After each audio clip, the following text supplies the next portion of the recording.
Muy buenas tardes.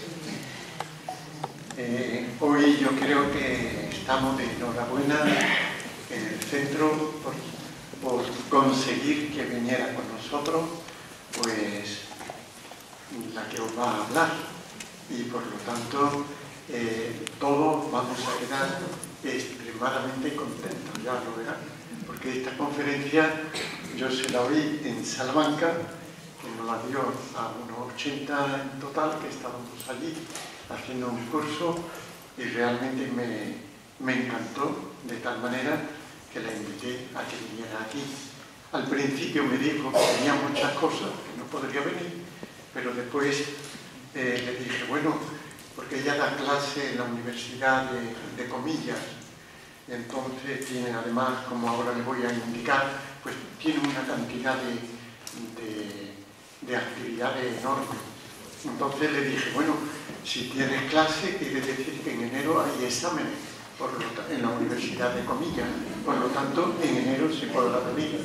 Efectivamente, le cogí ahí y entonces ha venido y va a estar con nosotros estos 2 días. Bien, como ustedes saben, ella es doctora en Teología por la Universidad Pontificia de Comillas, aunque principalmente ella hizo licenciada en Filología Hispánica en la Universidad Complutense de Madrid.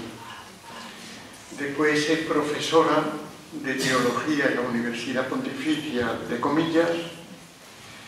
Es miembro del equipo de dirección del Centro de Espiritualidad Pedro Fabro, a la cual este centro, todos los que estamos en el itinerario de la experiencia de Dios, estamos ligados a este centro. Pertenece a un grupo que se llama María, y María, ¿qué significa? Madres de la Red Ignaciana. Ha cogido todas las palabras para que puedan ser bien entendidas, y está dedicada a la reflexión sobre la pastoral y vocación de la familia y el papel de la maternidad en la Iglesia y en la fe. Por supuesto, no tengo que decirle que da ejercicios espirituales y también acompaña muy bien los ejercicios espirituales y en la vida corriente. Escribe normalmente o habitualmente en revistas de carácter teológico pastoral. El trabajo suyo de investigación lo podemos centrar en 3 temas fundamentales: los ministerios y carisma en la Iglesia, después la espiritualidad ignaciana, es otro de los temas preferidos por ella, el perdón y la reconciliación tanto en la dimensión personal como sociopolítica, y la escatología como elemento esencial de la fe. Estos son los 3 temas fundamentales en los que ella está ahondando. Bueno, no le tengo que decir que tiene una serie de libros desde el año 2005, Cuando vayas a orar, libro muy interesante, Donde la maternidad se vuelve canto, de 2006, La desnudez de Dios, 2007, Desafío del perdón después de Auschwitz, 2010, y Aquí en el cielo, 2016, de hace un par de años. Pues bien, vamos a escucharle en este tema a María Dolores López Guzmán, que está casada y colabora y trabaja, como le he dicho, en la Universidad de Comillas, y tiene mucha relación con los centros de cultura y de espiritualidad de la Iglesia. Muchísimas gracias, María Dolores.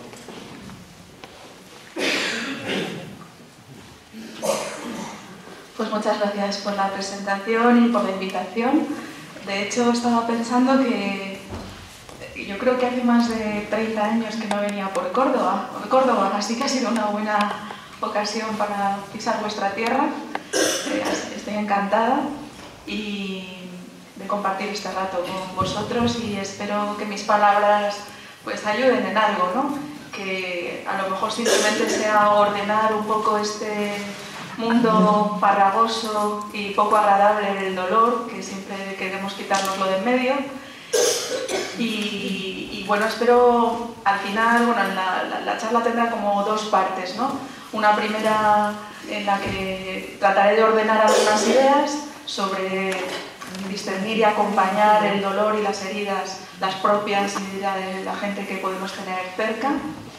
Y en la parte última, pues pondré algunos casos que, si queréis, si tenéis ánimo y sois echados para adelante, yo los puedo comentar, pero que también puedo dar la palabra, no solo para que me preguntéis sobre lo que he hablado, compartido, sino también en esos casos particulares, pues poder ver entre todos qué palabras o qué gestos podríamos dar a personas que viven determinadas situaciones especialmente difíciles, ¿de acuerdo?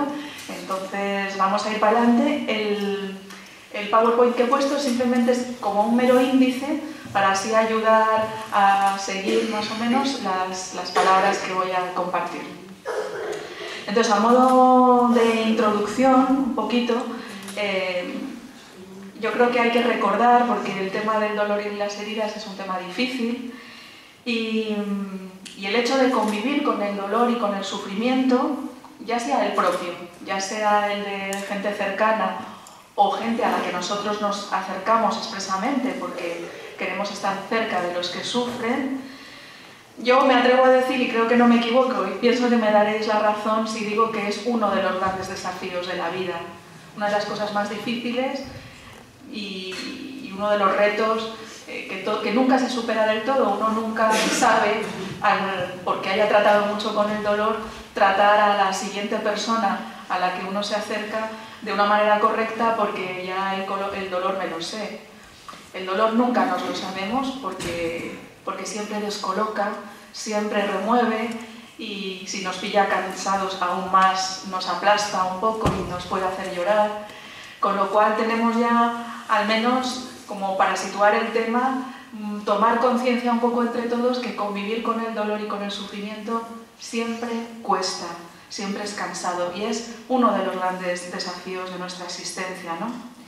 De hecho, en la teología, en la filosofía y en las calles, ¿no?, con los jóvenes, si uno da clase a jóvenes también lo preguntan. Quiero decir que es como una pregunta existencial de todos, ¿no?, que alguna vez nos hacemos, es por qué existe el mal y por qué existe el dolor y el sufrimiento, y especialmente por qué sufren los inocentes, por ejemplo, ¿no? Con lo cual también es otro gran reto, no solo a nivel humano, sino como una gran pregunta para nosotros creyentes, que hablamos de un Dios que es bueno y que la gente nos demanda constantemente una respuesta de decir, bueno, es bueno, pero ¿por qué tenemos que sufrir? O sea, ¿cuál es el sentido? ¿O es que no lo tiene? ¿O qué hacemos con esto, no? ¿Cómo a un Dios tan bueno, lo he formulado aquí de otra manera, otra pregunta, digo, ¿cómo a un Dios tan bueno se le escapó tanto dolor, no? Porque a veces el dolor es grande, no sé, yo creo que ya, como ya tenemos, sin las gafas no veo bien, pero es que si no, no veo la hoja de aquí, y estimo más o menos que ya tenemos todos una cierta edad, ¿no? Entonces ya no nos pueden engañar, ¿no? Ya los anuncios de la chispa de la vida o de la vida paradisíaca y de los grandes placeres, pues sabemos que hay una parte que es verdad, pero también sabemos a estas alturas que no todo es así, ya todos tenemos nuestras heridas, ¿no? Y ocurre que en la mayoría, si ya en la mayoría de los ámbitos de la vida, ¿no?, rechazamos una imagen de un Dios intervencionista, es muy curioso, es decir, a nosotros los seres humanos nos gusta que nos dejen a nuestro aire, ¿no? Como esto de los adolescentes no es solo de los adolescentes, también cuando somos mayores nos gusta que nos dejen trabajar a nuestra manera, educar a nuestros hijos a nuestra manera, pasear a nuestro aire, hacer las cosas a nuestro aire. Y entonces una imagen de un Dios intervencionista que esté ahí dándonos y diciéndonos exactamente por dónde y tal, y que no nos deje a nuestro aire, no nos gusta. Excepto, lo cual es muy curioso, no sé si lo habéis pensado alguna vez, pero curiosamente, esto no nos pasa cuando sufrimos. Porque cuando sufrimos, entonces sí queremos rápidamente tener un Dios que intervenga para quitarnos el dolor. O sea que en el resto de la vida no, pero cuando viene el dolor, sí. Y claro, a lo mejor aquí ya tenemos que revisar a nuestro interior, porque nos gusta un Dios hecho a nuestra medida y moverlo nosotros según las circunstancias que tenemos, en lugar de tratar de pensar en si este Dios en el que creemos es bueno, qué es lo que pasa y qué es lo que ocurre, ¿no? Y en segundo lugar, en esta pequeña introducción, el segundo punto es tomar conciencia también que el sufrimiento es una zona de la vida que está empapada o que tiene un límite en el que por muchas respuestas que demos, tocamos una zona de la vida que es el misterio. Y ya sé que mucha gente nos acusará de decir, vosotros los creyentes, cuando ya no sabéis lo que contestáis, apeláis al misterio. Pero yo creo que hasta a los no creyentes les sucedería lo mismo. Es decir, que ni siquiera las respuestas científicas de explicar por qué tenemos sensaciones dolorosas, porque tenemos una infección, por ejemplo, o por lo que sea, nos dejan contentos. Siempre aparece una última pregunta, decir, ¿por qué la existencia, en esta nuestra existencia, tenemos que sufrir, ¿no? Aunque sea explicable, aunque tengamos una lógica en la que se nos diga esto es por esto y hay una causa, hay un margen para decir, no me deja gusto, aquí hay algo que no sé, ¿no? Y entonces nos movemos en ese misterio, ¿no? Y es un misterio que está al lado del misterio con mayúscula de la existencia, la vida en sí misma, también por mucho que nos lo explique, ¿no? Pues se une el hombre con la mujer y entonces hay un embrión y luego aparece un ser humano, pero hay un momento en que dices, ya, pero no es suficiente para explicar el amor, el dolor, las ilusiones, las emociones, tantas cosas, ¿no? Entonces el misterio de la vida, y junto con el misterio de la vida, el misterio de la muerte. Es decir, vivimos, nos preguntamos, y luego está la muerte, que es un shock. También el misterio del amor y del dolor, porque el amor es un misterio, ¿verdad?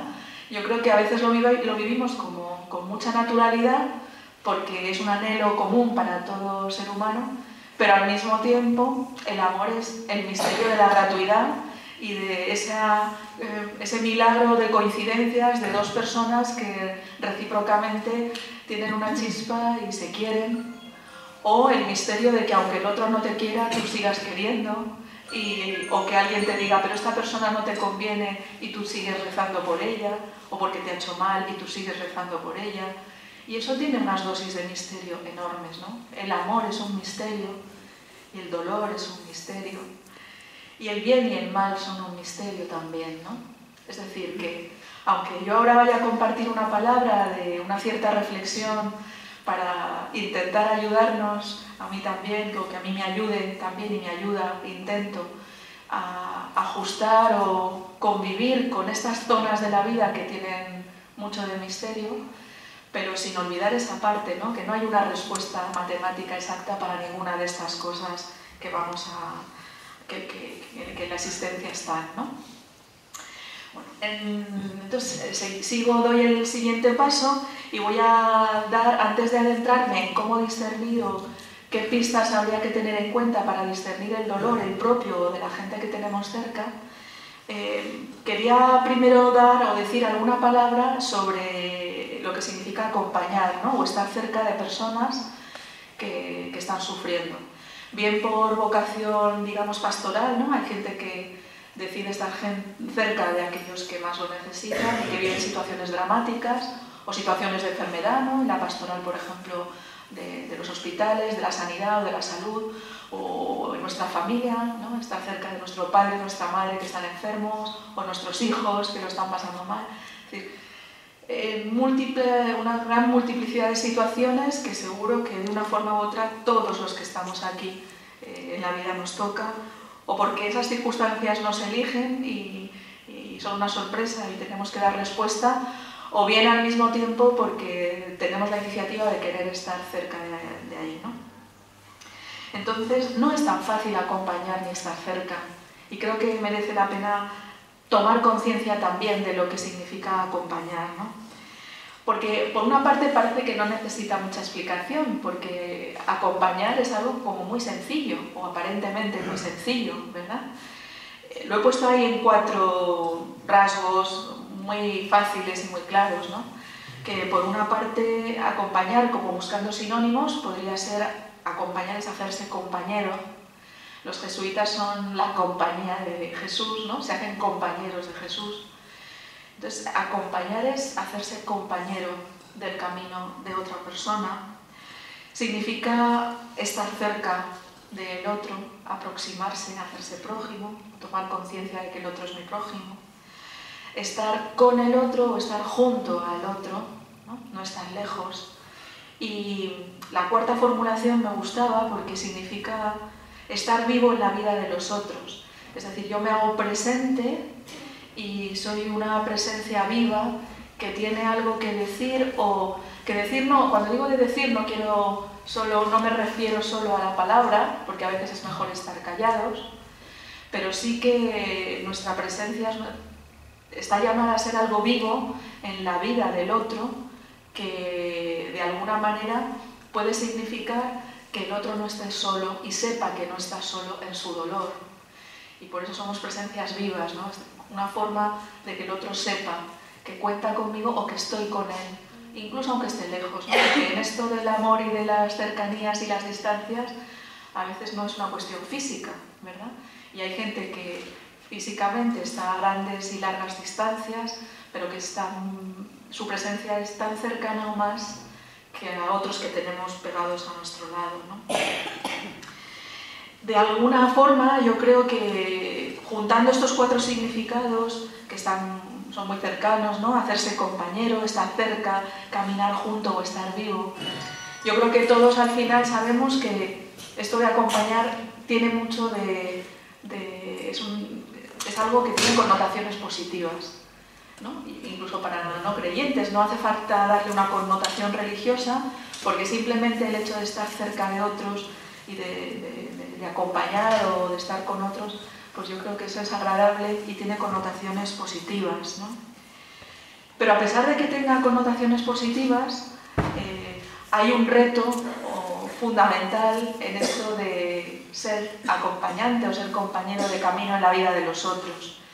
Y es que es una llamada a tener un papel secundario en la vida de otros. Es decir, que esto no es nada fácil, porque voy a tratar de ir poniendo, a medida que haga formulaciones, pongo ejemplos para... Cuando hay personas que tienen un sufrimiento muy grande, hay quien se acerca y lo primero que dicen, ¿qué tal estás? Bueno, pues ando mal y tal. Pues no te digo cómo estoy yo, ¿no? Y entonces al final tu forma de acompañar al otro es que el otro sepa que tú estás igual o peor, ¿no? Y entonces un auténtico compañero es una persona que da protagonismo al otro y que rebaja su propia presencia para hacer crecer la presencia del otro, ¿no? Para que el otro sepa que tú eres, él es el importante y que su sufrimiento es importante para ti, ¿no? Más allá de que tú sufras más o menos, porque en esto de los sufrimientos, y además a medida que nos vamos haciendo mayores, es una tentación muy grande el competir, ¿no? A ver quién tiene la artrosis peor, a ver quién tiene más dioptrías, a ver quién en el análisis le ha salido un poco peor. Entonces nos volvemos como un poco competitivos, como si uno fuera más importante porque tuviera más dolores, ¿no? Y creo que no es así, ¿no? Y entonces una primera llamada de atención sería eso de tomar conciencia que si queremos ser de verdad buenos compañeros, el acompañamiento significa ocupar un lugar secundario. Los secundarios en la vida son muy importantes, son decisivos, pero son secundarios. Imaginémonos, por ejemplo, en la historia de Jesús, los grandes secundarios, ¿no? Hasta les dan premios, también hay un premio ¿no? Los actores de reparto son los secundarios. Y luego están el mejor actor, que es el protagonista, o la mejor actriz, que es la protagonista, ¿no? Pero los secundarios son muy importantes. Y en nuestra vida, no sé si os pasa, bueno, yo me atrevo a decir que nos pasa a todos, tenemos secundarios de lujo, que son los que silenciosamente probablemente nos sostienen y nos acompañan de una manera singular. Y eso le pasó hasta a nuestro Señor en su vida, ¿no? José, el esposo de María, es un secundario de lujo, ¿no? Que no pronunció ninguna palabra que nosotros sepamos, ni siquiera no ha quedado registrada, pero probablemente la dijo, pero debió de ser tan secundaria que el evangelista decidió no ponerla. Entonces, pero es un secundario de lujo, porque sin la presencia de José, María y Jesús habrían muerto, ¿no? Con la matanza de los inocentes, y él fue el que los salvó. Por lo tanto, ser secundario es saber colocarse en un lugar especial de humildad, de no protagonismo, pero con una labor probablemente más esencial de lo que pensamos. Lo que pasa es que no nos gusta pasar desapercibidos, pero estas personas que pasan desapercibidas hacen mucho, mucho bien y sostienen. En el teatro, por ejemplo, los secundarios, un protagonista solo tiene normalmente todo el reparto alrededor, o en los platos, ¿no? Si hablamos en cocina, pues a lo mejor el chuletón es como el plato, lo principal, pero ¿qué es el chuletón sin los pimientos de piquillo alrededor? O sin unas buenas patatillas, ¿no? Le da otro sabor y otro color, ¿no? Así que bienvenidos sean los papeles secundarios en la vida, ¿no?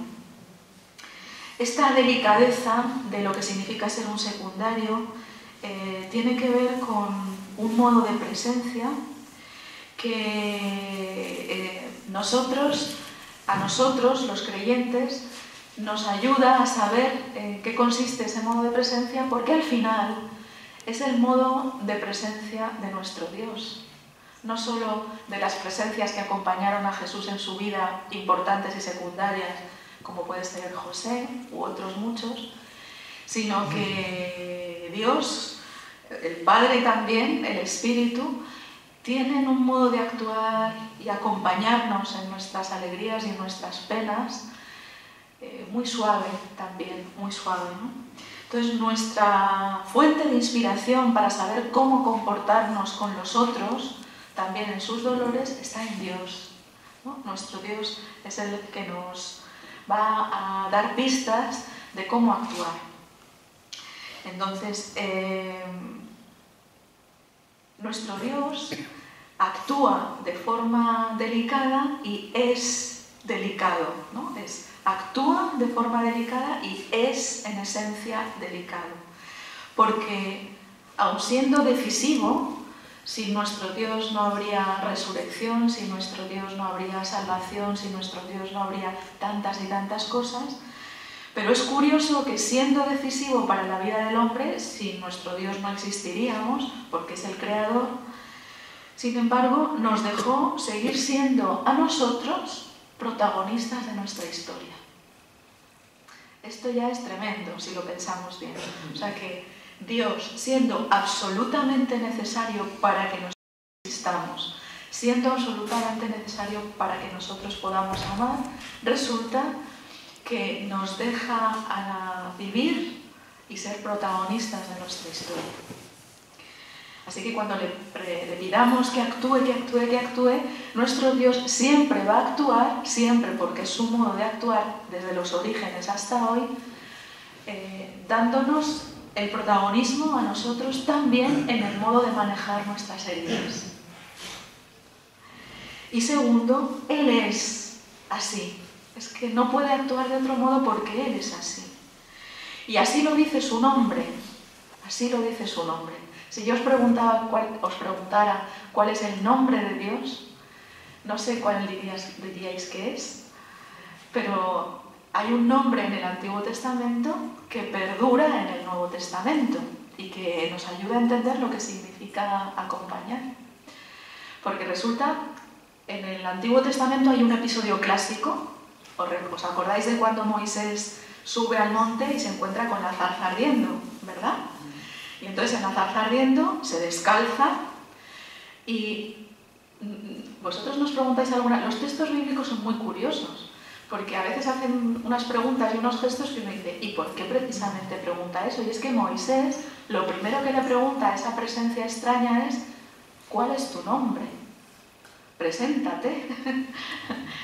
Y Yahvé, ¿no?, en aquel entonces dice una cosa muy tremenda, que depende del tono de voz que le pongamos puede sonar en plan película tremenda y puede asustar o puede pronunciarse y entonarse de otro modo y ya suena diferente. Pero es que Yahvé en ese momento responde. Voy a decirlo con dos tonos, a ver qué sentís. Un tono puede ser, yo soy el que soy.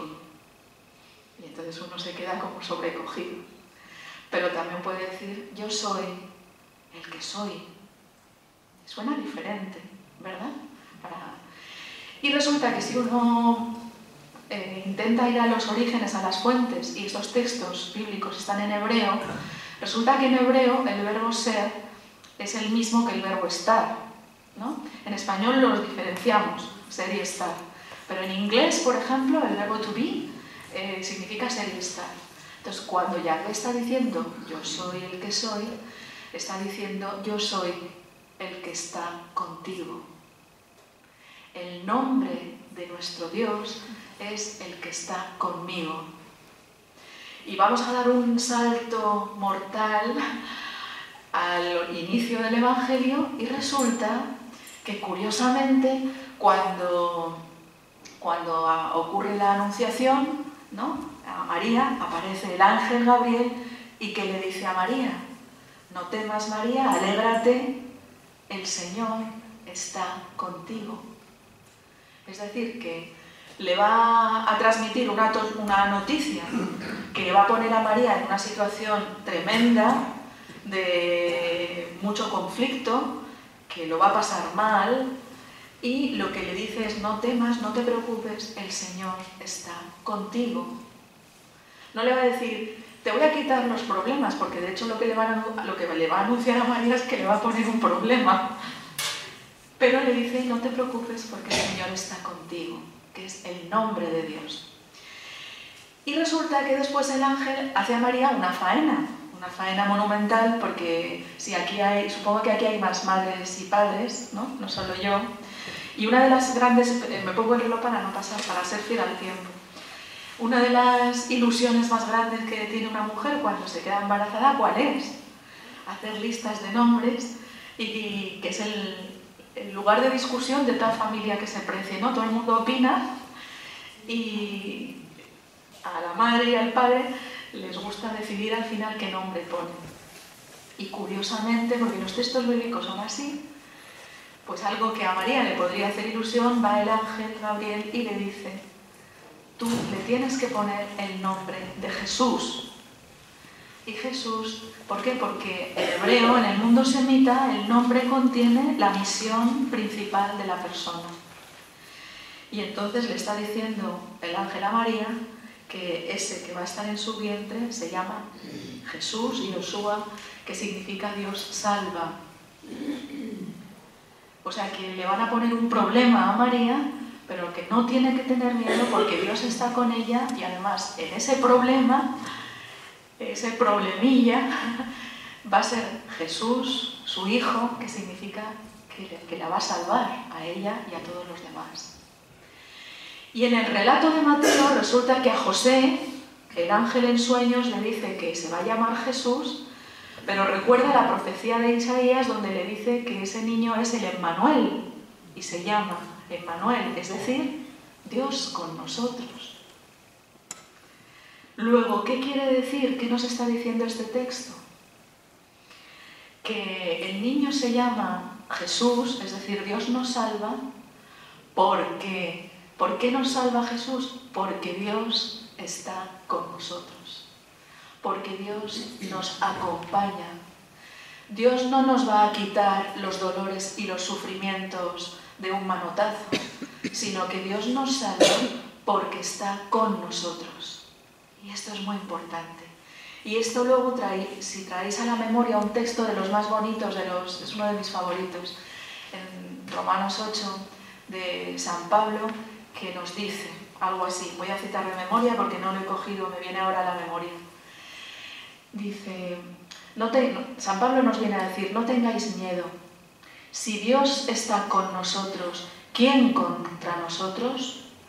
La desnudez, la persecución, el dolor, la sed, el hambre, la adversidad. Dice, no tengáis miedo. Si Dios está con nosotros, ¿quién contra nosotros?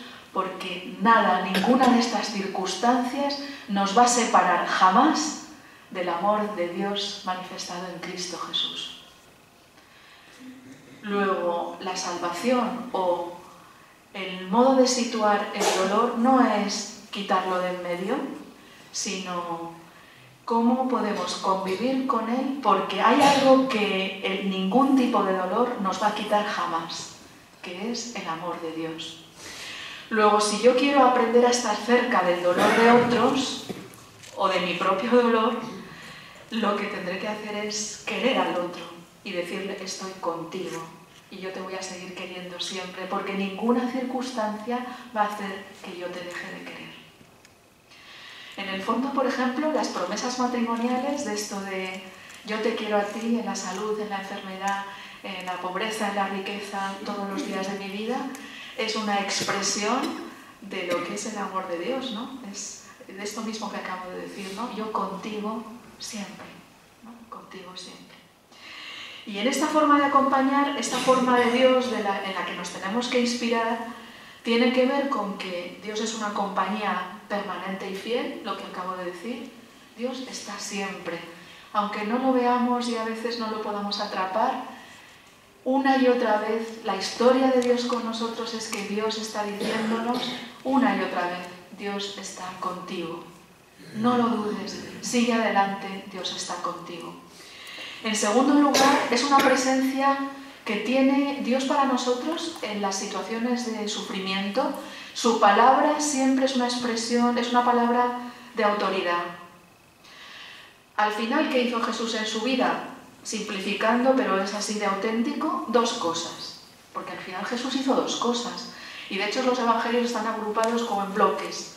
Y hay el bloque de las curaciones y los milagros y el bloque de perdonar. Y va perdonando a los pecadores. Y en realidad es a lo que se dedicó, básicamente. Y su palabra frente al pecado y las heridas del pecado y frente a la enfermedad es una palabra de autoridad que se resume en: levántate y anda. No te dejes aplastar por el dolor. Levántate y anda. La palabra de nuestro Señor ante o con nosotros, cuando nosotros experimentamos algo que nos aplasta, es: levántate y anda, levántate. Y yo, fiarme de esa palabra, es levantarme y seguir caminando, ¿no? Y en tercer lugar, la libertad. Es decir, a pesar de todo, nuestro Dios no nos impone nada. Él nos da la palabra y nos da la libertad de poder confiar en Él o no. Siempre es así. ¿Os acordáis del episodio del joven rico? Con el joven rico, Jesús el joven rico va muy interesado y le dice: ¿qué puedo hacer para ganarme la vida eterna? Y Jesús: esto y aquello, ya lo he hecho. Y parecía que iba muy dispuesto a escuchar lo que el Señor le quería decir. Pero cuando el Señor le dice: anda y todo lo que tienes, entonces dice: pues no me interesa. Entonces, a veces le decimos al Señor: dime una palabra para liberarme del dolor o para esto, para lo otro, y a lo mejor el Señor nos la dice, pero justo eso no queremos hacerlo, porque nos da la libertad. Y esto pasa, ¿eh? Hay personas, por ejemplo, vamos a poner una situación de enfermedad, y que alguien nos dice: mira, pues distráete y no te quedes encerrado en el dolor, sal y tal. No quiero, no me apetece ver gente. Ya, pero es que si no te vas a encerrar en ti mismo y el dolor se va a convertir en el episodio centralizador de tu vida y así no puede ser. No, ve tú, ¿no? ¿Y qué vas a hacer? No vas a arrastrar a la persona. Ya a cierta edad, ya si uno no puede consigo mismo como para arrastrar a otros, ¿verdad? Entonces hay un margen de libertad y por mucho que nos duela, incluso en la respuesta ante el sufrimiento, tenemos que dejar al otro a veces que decida si quiere hacer ciertas cosas o no. Y eso cuesta mucho, mucho, mucho. Y tercera palabra del Señor es la misericordia. Nuestro Señor es misericordia pura y dura, ¿no? ¿Y esto qué significa? Porque esto es muy del Papa Francisco, bueno, es muy del Evangelio, evidentemente. ¿Qué es lo que ha hecho el Papa Francisco? Lo que ha hecho es ubicar y recordarnos que en la vida espiritual y en la vida de fe, el corazón de nuestra vida de fe es la misericordia. Y después de la misericordia, todo lo demás. Por ejemplo, la misericordia es un rasgo del amor, ¿no? Si yo os preguntara, si tuviera un micrófono en mano y yo fuera por ahí por los asientos a preguntaros, decidme rasgos del amor típico, cristiano, ¿qué palabras diríais? Pues yo diría, me voy a poner en vuestro lugar y yo creo que si hiciéramos una encuesta a pie de parroquia, yo diría, dime qué es el amor, un rasgo del amor, y la gente diría, pues servicial, muy bien. El amor es entregarse, muy bien. El amor es ser paciente, muy bien. El amor es misericordia, muy bien. El amor es hospitalario, muy bien. Pero de todos ellos hay un rasgo que es el principal.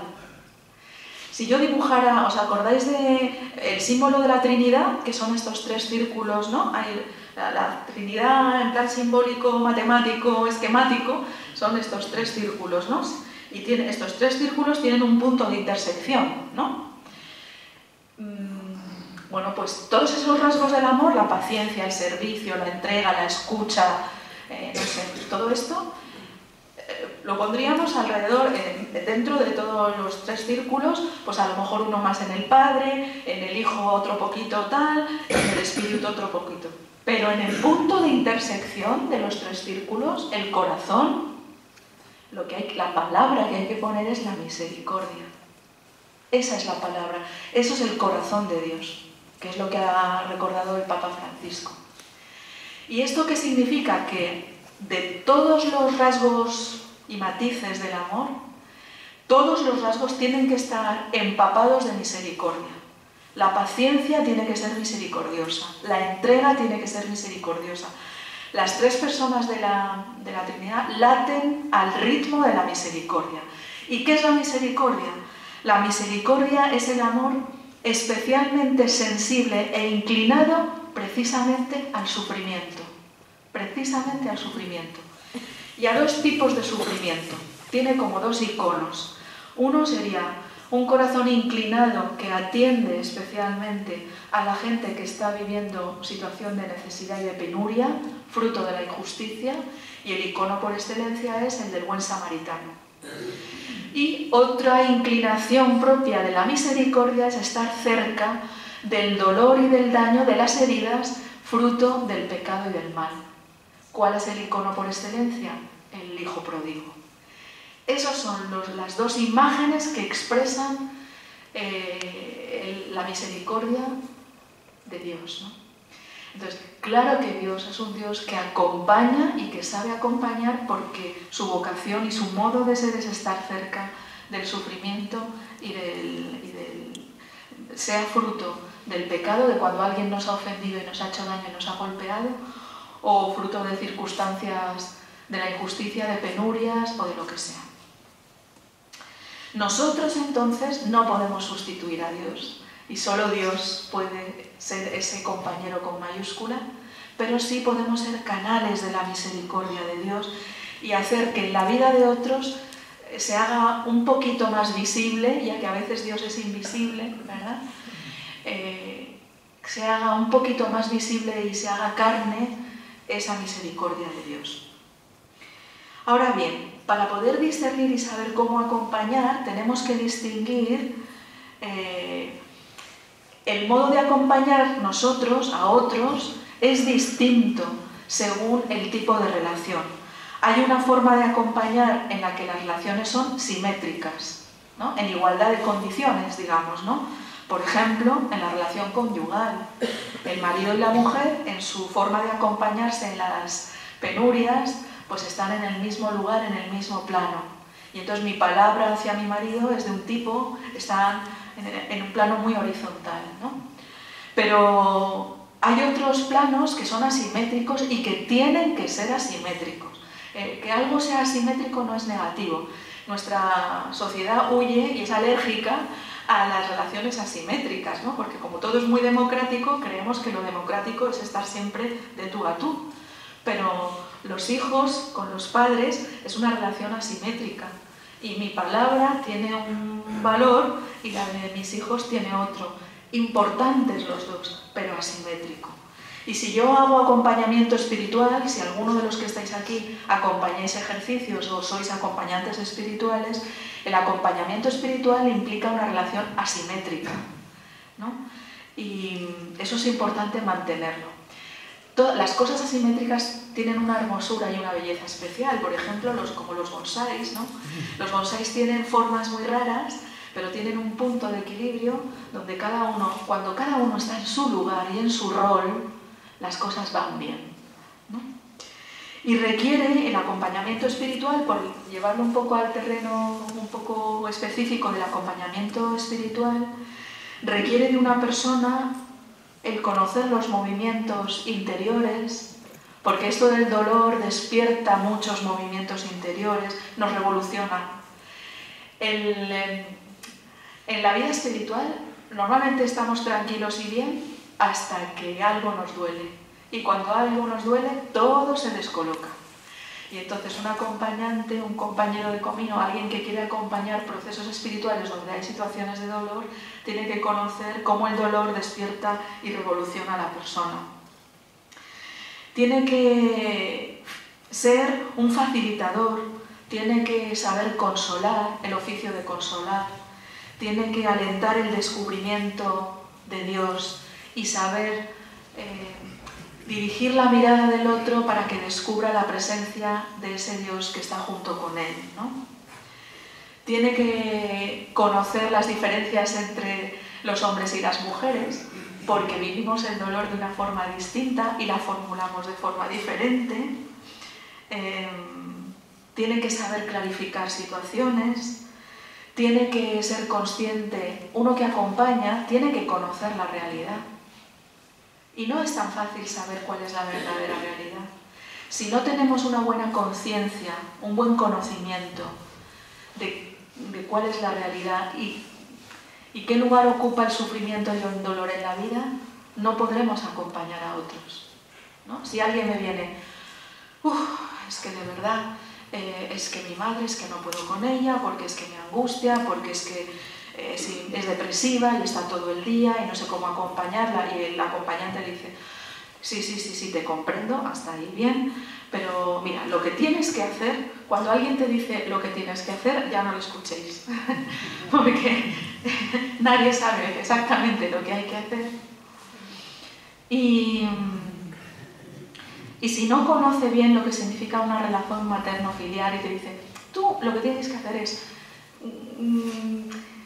no darle importancia, por ejemplo. Entonces, pues no, pues es importante, porque no es lo mismo que esa situación me la diga mi madre, donde hay una relación esencial, que yo me tope con una persona depresiva con la que no tengo una relación afectiva. Entonces yo tengo que conocer y saber las distintas realidades, qué lugares ocupan en la vida, porque no puedo decir la misma palabra a una persona donde esas situaciones de sufrimiento tienen una implicación afectiva que otras donde no la hay. Es diferente, porque también además el otro me va a escuchar de una forma distinta. Y en último lugar, el compañero de camino, que es un compañero de fondo, tiene que ayudar a que la persona se conozca a sí misma, ¿no? Es decir, ¿por qué? Bueno, por dos cosas fundamentales. La primera, porque en el camino espiritual, hasta Santa Teresa de Jesús en la última morada decía, y lo digo literalmente, ella decía, esto del conocimiento de uno mismo nunca se ha de dejar. La puerta de entrada para la experiencia de Dios es el conocimiento de uno mismo, siempre, incluso aunque uno esté en el último grado de la vida espiritual, si es que alguien llega alguna vez, ¿no? Por lo tanto, un acompañante espiritual tiene que ayudar al otro a conocerse a sí mismo en lo sensible que es en el sufrimiento, en el grado de tolerancia al dolor que tiene, porque no todas las personas toleramos el dolor de la misma manera, en si es escrupulosa o no, en qué mecanismos se te despiertan cuando te habla esta persona y cuando te habla otra. ¿Para qué? Para decir, mira, acuérdate de que cuando te pasa esto se te levanta y se te despierta tal mecanismo. Y así el otro dice, es verdad, luego entonces tengo que frenar esto porque yo enseguida esto se me dispara. Y así ayudarnos a situar. Esto más o menos lo he dicho. Y ahora, siguiente y último paso, vamos entonces a adentrarnos a discernir un poco, a dar pistas para cómo discernir el dolor, ¿no? Para cómo ubicar el dolor. Bueno, lo primero de todo, que no sé si lo he dicho al principio, pero lo volvería a recordar, es que lo primero es tomar conciencia, de verdad que no se nos olvide nunca, que cuando estamos cerca de alguien que sufre y que tiene heridas, estamos en tierra sagrada. Tenemos que descalzarnos, tenemos que quitar prejuicios de nuestra mente y tenemos que escuchar de fondo el dolor del otro.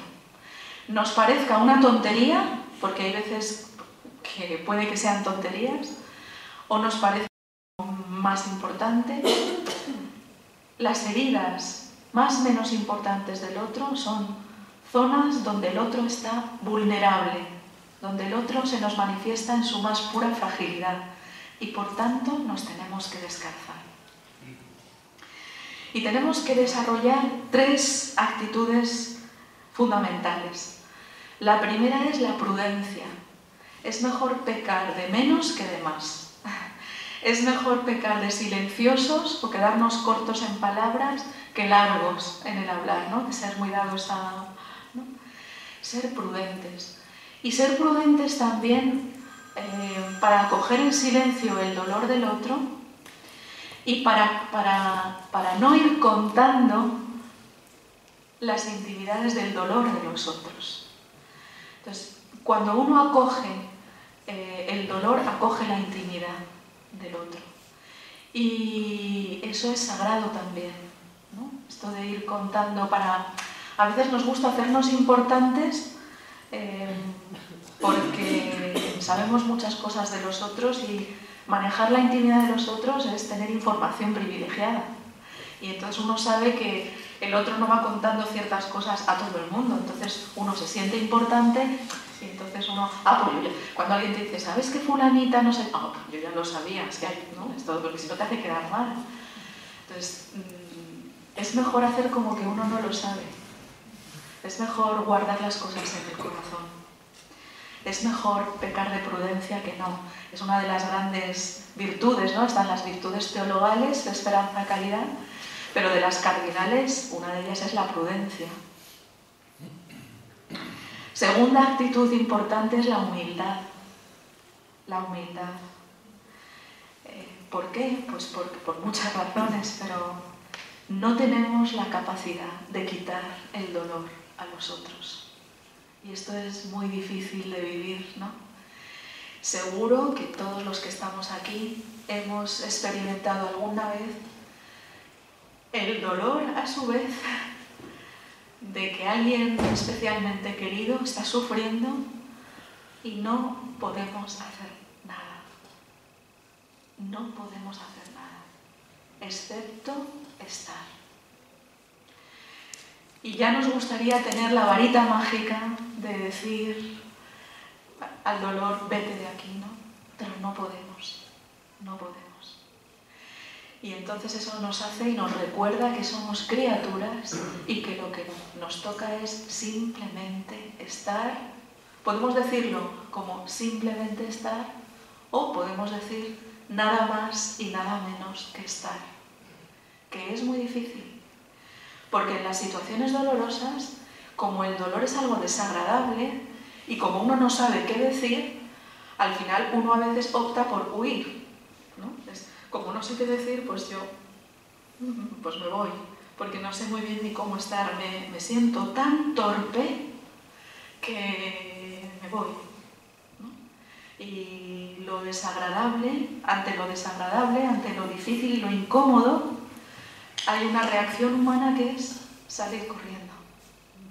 Por eso, sencillamente estar, o nada más y nada menos que estar, sin hablar, sin saber qué decir, pero expresando de corazón, aquí estoy. También Dios se calla. Después de los genocidios de Auschwitz, ¿no? Auschwitz como lugar común de los campos de exterminio, ¿no? La gran pregunta de los judíos era, ¿dónde está Dios? ¿No? Esta fue la gran pregunta en el ámbito de la filosofía, ¿dónde está Dios? Que se ha quedado callado. Y la respuesta es, Dios estaba ahí, contigo, y es que no tenía nada que decir, porque también a él el dolor del otro le sobrecoge. Es que a Dios también se le encoge el corazón ante nuestro dolor. También Dios está sobrecogido. Entonces, en estas circunstancias hay una llamada a la humildad. No somos dioses, somos criaturas. Y hasta Dios se queda callado. No somos más que nuestro Señor. Es que a veces los cristianos queremos ser más que nuestro Señor. Así que aprendamos de Él, que es manso y humilde de corazón. Y tercera cualidad, la amabilidad. Y la amabilidad no es una opción. Esto también lo dice el Papa Francisco, ¿no? Es decir, hay gente que es muy seca, bueno, los andaluces en general, esto lo tenéis casi en el ADN. Así que tenéis cierta suerte. Los que somos del norte, yo soy pamplonica, y por ascendencia paterna castellanos, de estos de pura cepa, ¿no? Pues a veces son como muy adustos, ¿verdad? Pero bueno, el ser sobrio, se puede ser sobrio y amable, ¿verdad? Entonces, la amabilidad no es una opción. Hay que ser amable, ¿no?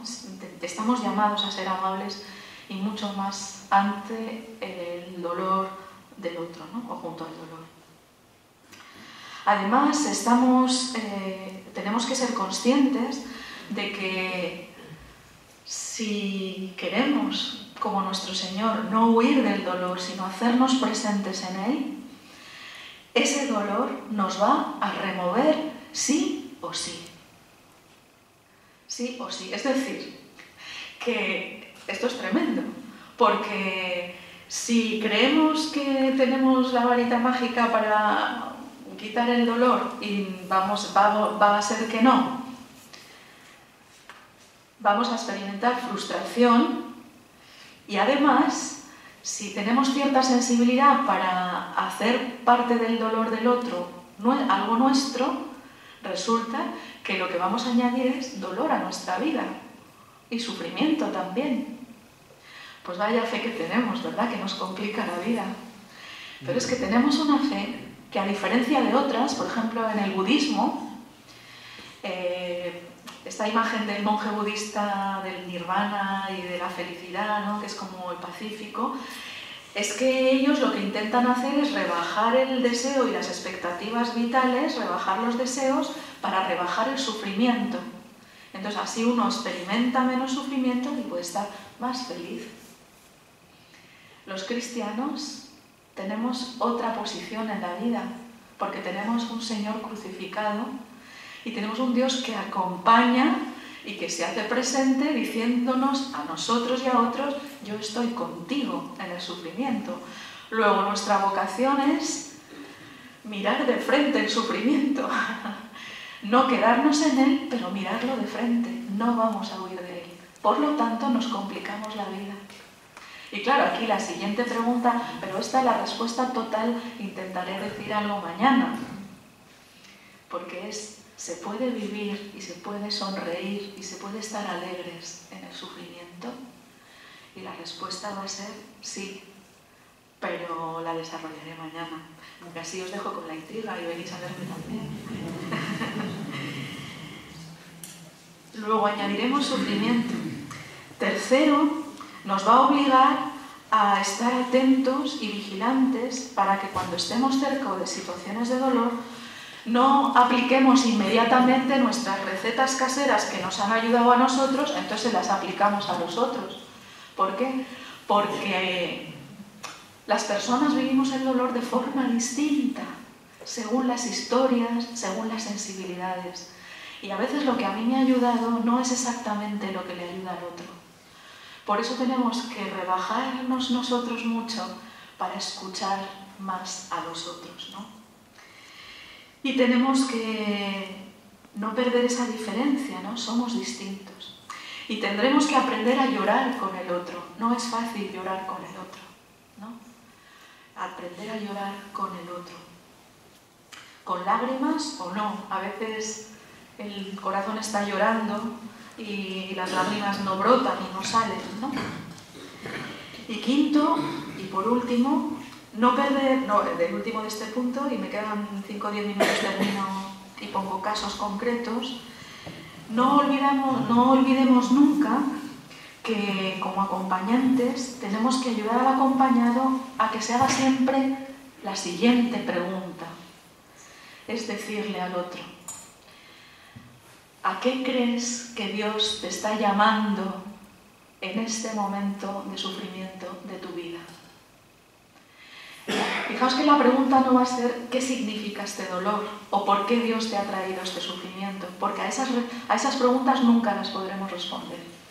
Pero sí podremos responder siempre a esta pregunta: ¿a qué te llama Dios en tu vida en esta situación de dolor? ¿A qué te llama? Y probablemente haya una respuesta que tenga que ver con algo así como: ¿a qué tipo de amor me está llamando el Señor en esta circunstancia de dolor? ¿A qué tipo de amor? ¿Por qué? Porque en la vida no hay ninguna circunstancia, por muy dolorosa que sea, que nos impida seguir queriendo. Aquí está la clave, aquí está la esperanza. Y aquí es por donde, por ejemplo, personas que han vivido en los campos de exterminio, situaciones terribles, pues ante esa situación de dolor hay gente que el dolor le aplasta y hay gente que, sin embargo, ha escrito cosas preciosas y ha entregado su vida con paz. ¿Por qué? Porque el dolor no le ha impedido seguir queriendo. Y, por ejemplo, en esa circunstancia, ¿qué significaría querer? Pues, por ejemplo, perdonar. Es decir, el dolor no ha sido lo suficientemente esclavizador como para que yo no te pueda seguir queriendo. Ahora luego pondré algún ejemplo. Entonces, cosas que tenemos que pensar para discernir. La primera cosa que tenemos que pensar es: vale, estoy sufriendo. Bueno, pues vamos a ayudarnos colocando las cosas un poco en un lugar que me haga a mí no perder la cabeza y no uno pierde pierde los papeles o se le van, todos los buenos propósitos se van a pique, ¿no? Nos descolocamos, esta es la palabra, ¿no? El dolor y el sufrimiento descoloca. Entonces uno dice: vamos a ver, vamos a situarnos. Primero, ¿dónde está la causa de mi dolor? ¿Cuál es? Porque hay distintas causas y es decir, ¿cómo puedo yo tratar el dolor que tengo o la herida? Pues primero tengo que ver cuál es la causa, porque según la causa el tratamiento es distinto. No es lo mismo una causa que tiene que ver con algo que forma parte de las leyes de la naturaleza, por ejemplo la enfermedad, ¿no? Es algo que forma parte de la vida y entonces mi manera de afrontar el dolor de una enfermedad no puede ser la misma que si alguien me ha hecho daño porque se ha portado mal conmigo y entonces ha cometido en las herencias, pongamos una herencia, que un hermano pues se ha quedado con todo y encima se lo ha gastado en el juego y me ha dejado sin la parte que me corresponde. Pues la forma de tratar esa injusticia y ese mal comportamiento no puede ser el mismo que una enfermedad, que es algo que forma parte de la existencia y entonces ahí la intervención del dolor es distinta. Luego lo primero es la causa. ¿Es algo que forma parte de la existencia? ¿Es algo que es una ofensa que el otro me ha hecho? ¿O ofensas que yo he hecho a otros?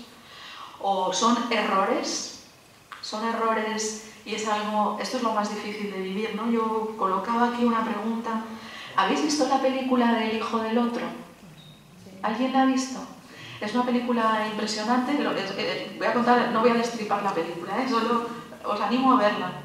El hijo del otro es de una directora israelí, que cuenta esta historia, que son dos familias, una palestina y otra de Israel, judía, entonces unos palestinos musulmanes y judíos de Israel, que tienen hijos, y las dos tienen un hijo de la misma edad, como de 18 años. Y entonces el judío, el chico, que se llama Yosef, pues ya sabéis que en Israel a los chicos varones les llevan al ejército para luchar contra los palestinos, ¿no? Y el mundo árabe, por obligatorio. Y entonces el chaval, cuando va al ejército, pues le tienen que hacer análisis y resulta que en el ADN, o sea, digo, en la analítica sale pues algo que no concuerda, que no está bien. Y investigando, pues deduce el médico que no es hijo biológico de esa familia.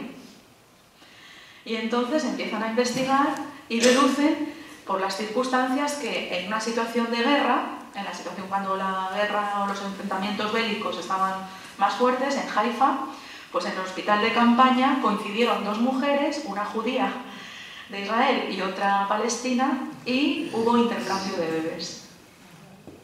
Y con 18 años se dan cuenta y el director del hospital convoca a las dos familias. La película es interesantísima, para tanto verla para nivel personal como, por ejemplo, para jóvenes, para plantear debate y tal, porque es mucho contra los prejuicios y todas estas cosas. Y es de aquí la escena tremenda, hay una escena tremenda que es el director del hospital que convoca a los padres y les dice: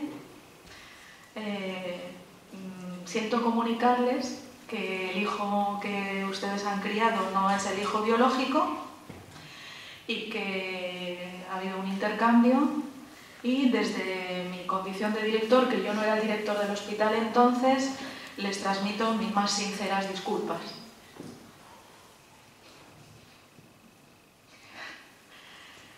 ¿Qué hace una persona? Esta es una situación muy tremenda, pero ¿a quién echar la culpa de algunos sufrimientos nuestros cuando no hay culpables? Cuando no hay culpables claros, cuando hay cosas que son fruto de errores, ¿no? Cuando alguien ha hecho algo sin mala intención, por ejemplo, y nos ha hecho daño. Porque si es sin mala intención no hay pecado, pero nos ha hecho daño. De nuestros despistes, si nos hemos enfadado más de la cuenta, de nuestra falta de memoria, aquí, ¿no? Y sin embargo el sentimiento es acumulación de rabia y volcarlo en otro. Pero seríamos injustos. Y entonces, ¿qué hacemos cuando no tenemos a quien echar la culpa, pero tenemos dolor? ¿Cómo tratamos ese dolor? O, qué diferente también es el dolor, que es fruto de las renuncias del amor. Si yo sufro, si yo lo paso mal, porque cuidar a un hijo enfermo quiere decir que voy a estar muchas noches sin dormir, pues y ya no puedo más, ese no puedo más tiene un tratamiento distinto y un tono distinto, porque es fruto de una opción de amor, ¿verdad? Entonces, ir a la causa y ver el sufrimiento que tengo, a qué responde. En segundo lugar, también ayuda mucho a aprender a reconocer sensaciones dolorosas. Sensaciones dolorosas. Es decir, los dolores, según de dónde procedan, son diferentes y deben ser diferentes. Por ejemplo, normalmente cuando hay un conflicto, pues hay una sensación incómoda, desagradable, de desajuste, pero cuando me dan una torta o una ofensa, entonces siento rabia, rencor y deseo de venganza. ¿Por qué esto es importante? Porque a veces hay personas que sienten rabia, deseo de venganza, el otro no me ha pedido perdón, etcétera, etcétera, etcétera, y en realidad lo único que ha vivido es un conflicto, y de un conflicto no ha habido una ofensa, y ese dolor está mal gestionado y tiene unas sensaciones que no deberían ser fruto de esa situación. sino que tú te estás ubicando mal ante la vida, porque de un conflicto donde no hay ofensas, ese tipo de dolor no debería surgir. ¿Se entiende lo que quiero decir? Es decir, que yo como acompañante, si tengo una persona que me dice, siento rabia, y yo le pregunto, ¿por qué? Porque esta persona, pues, es que de verdad, yo no sé cómo puede pensar esto y aquello y lo de más allá. Y yo le puedo decir, ¿pero te ha ofendido? Digo, ¿pero te ha dicho algo en contra de ti? No. Digo, entonces ese sentimiento de venganza te lo tienes que trabajar tú, porque el otro no ha dicho nada contra ti. Luego lo que está mal ubicado es el tipo de dolor que tú estás ahí alimentando, que no se corresponde con el objeto ni con la causa. ¿Ves? Entonces es muy importante conocer las sensaciones dolorosas y cuáles son las adecuadas según la causa o lo que estoy viviendo. En tercer lugar, también hay que tomar conciencia de que las personas tenemos ¿cómo se dice? Un índice de tolerancia al dolor distinto, ¿no? Parece que hasta incluso físicamente se puede medir, ¿no? Hasta que las mujeres vamos ahí al parto y te monitorizan, te viene la comadrona, que espero que no haya ninguna aquí, porque te viene y tú, ay, no, anda, que las mujeres que son muy quejicas, que no sé qué, y te ponen el monitor y de repente aparece así y tú te alivias mucho porque no te habías quejado más de la cuenta. Pues sí. Entonces depende, ¿verdad?, del índice de tolerancia. Esto no quiere decir, o sea, esto también hay que tratarlo, pero nos ayuda a ser conscientes de que una persona hipocondríaca, por ejemplo, una persona hipocondríaca tiene un índice de tolerancia X y cosas pequeñitas las sobredimensiona. ¿Por qué? Porque tiene mucho miedo a la enfermedad, al dolor, a la vida, a lo que sea, y entonces y otra, en cambio, tiene un índice de tolerancia muy alto. Entonces, eso no quiere decir que entonces a un hipocondríaco hay que tolerarle todo, pero ayuda mucho a situarme yo como acompañante que esta persona tiene un índice de tolerancia X, ¿no? Y entonces habrá que tratar y manejarse de alguna manera determinada, ¿no? Y entonces a un hipocondríaco no le digas nunca jamás, eso no es importante, porque entonces lo has perdido. Tú has perdido a esa persona para poder ayudarla de verdad. Cuarto, detectar el modo particular en el que la persona afrenta o aborda el dolor. Esto también es importante porque todo dolor tiene una dimensión objetiva y una dimensión subjetiva. Mi manera personal de manejarme con el dolor y lo que objetivamente ha pasado.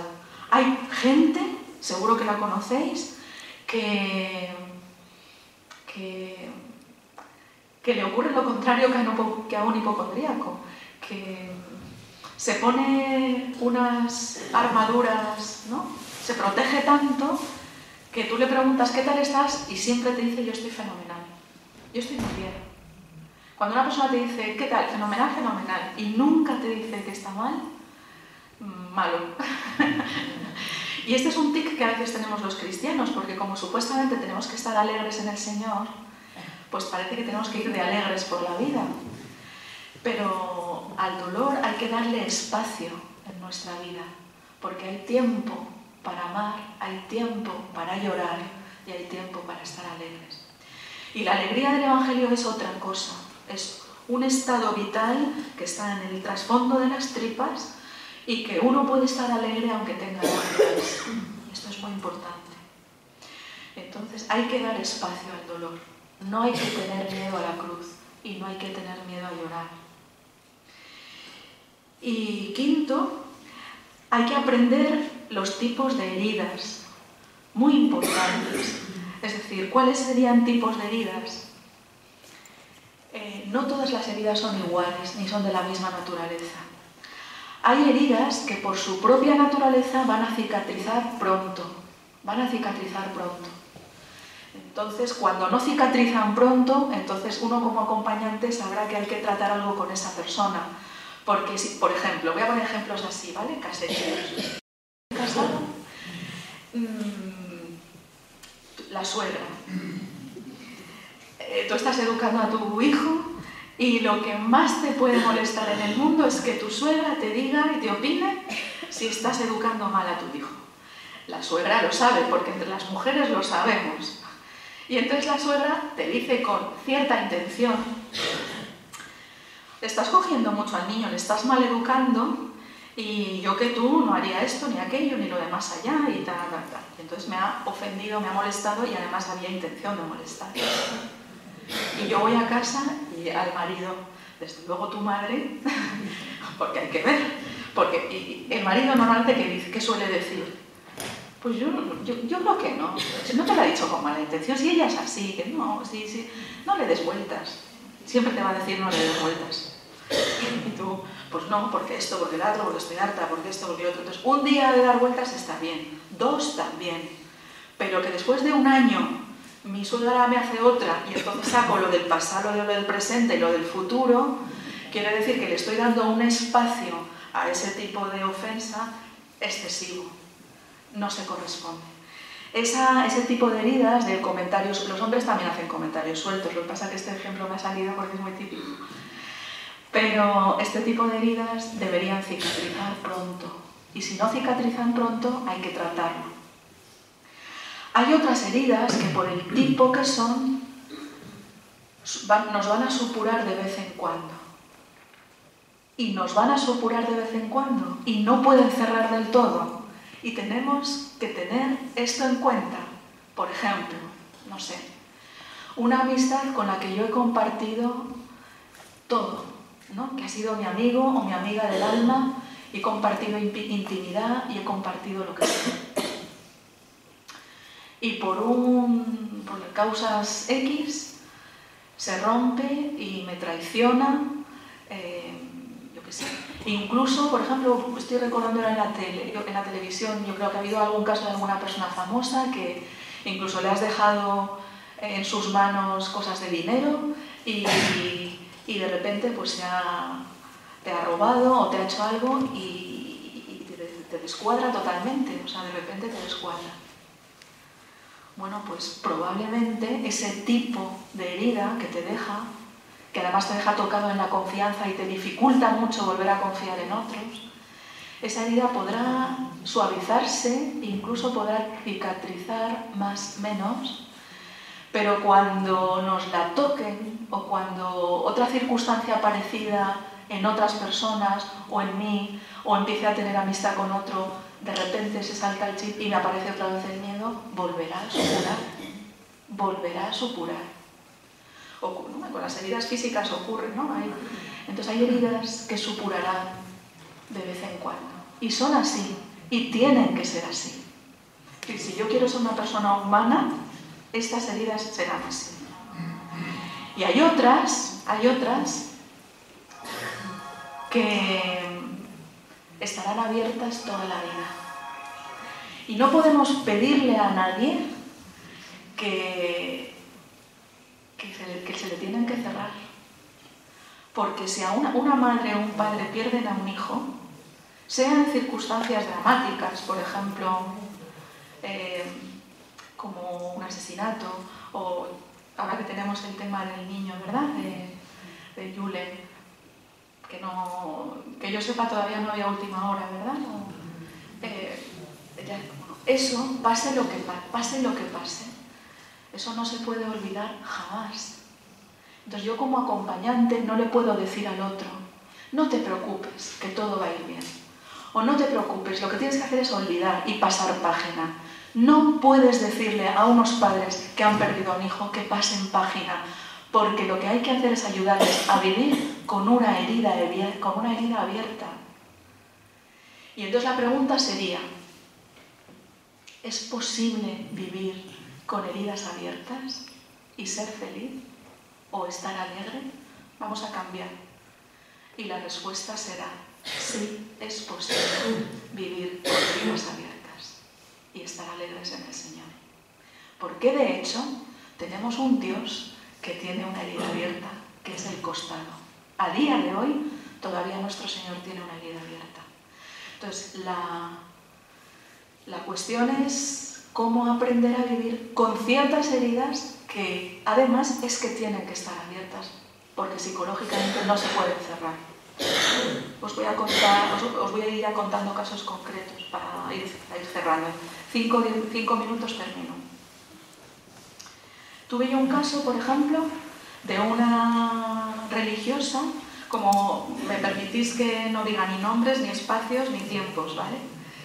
Como tengo 53 años y llevo acompañando desde los 29, pues lo dejo así, ¿no? En el limbo del tiempo.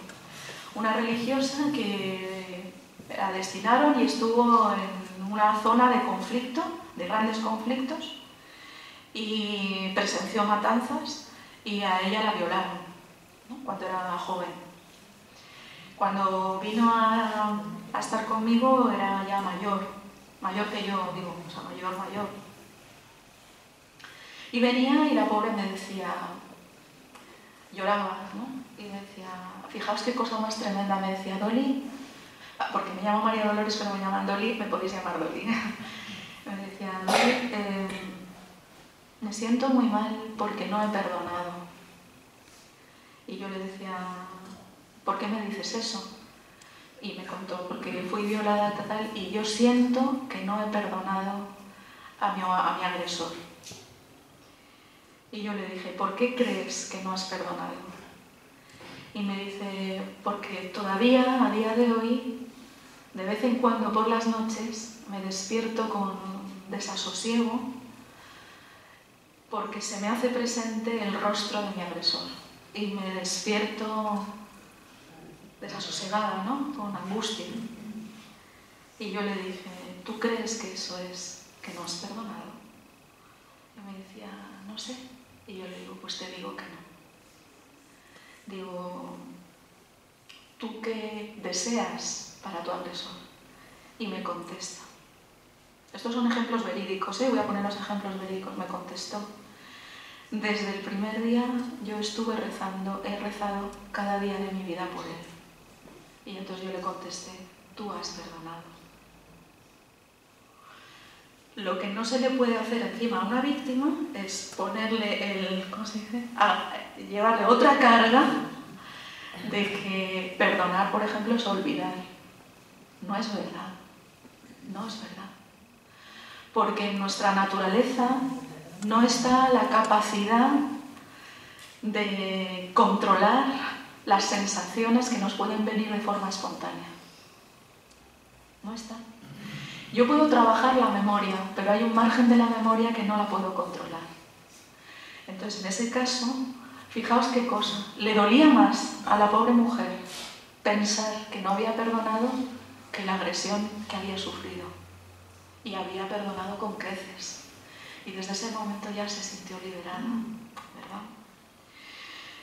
Así que qué importante es saber situar las heridas, ¿no?, para su curación y ver las posibilidades de cicatrización. Y por último, ¿qué es lo que debemos transmitir a los otros y a nosotros mismos? Que somos mucho más que nuestras heridas. Es decir, no dejemos que las heridas invadan tanto nuestro ser que solo seamos herida. Entonces, nosotros somos más que nuestras heridas. Nosotros somos más que las ofensas que nos hacen. Nosotros somos más que nuestras culpas. Y si nosotros nos sentimos mal y andamos cabizbajos y doloridos porque hemos hecho mal a alguien, no nos olvidemos que somos más que nuestra culpa, ¿no? Somos más que nuestras heridas. Y tenemos posibilidades siempre, como he dicho antes, y con este párrafo termino, de seguir amando. De buscar riqueza en nosotros a pesar de nuestros puntos o lugares de bloqueo. El acompañamiento no es un solucionador de problemas, sino un lugar desde donde descubrir mejor a qué soy llamado a amar más y mejor. Y para ello, ni el dolor, ni el mal, ni el pecado, ni los errores, ni las limitaciones nos impedirán jamás amarnos más unos a otros y a entender y concienciarnos de cuánto Dios nos sigue amando. Esta es la clave para tratar las heridas. Pues muchas gracias por vuestra escucha.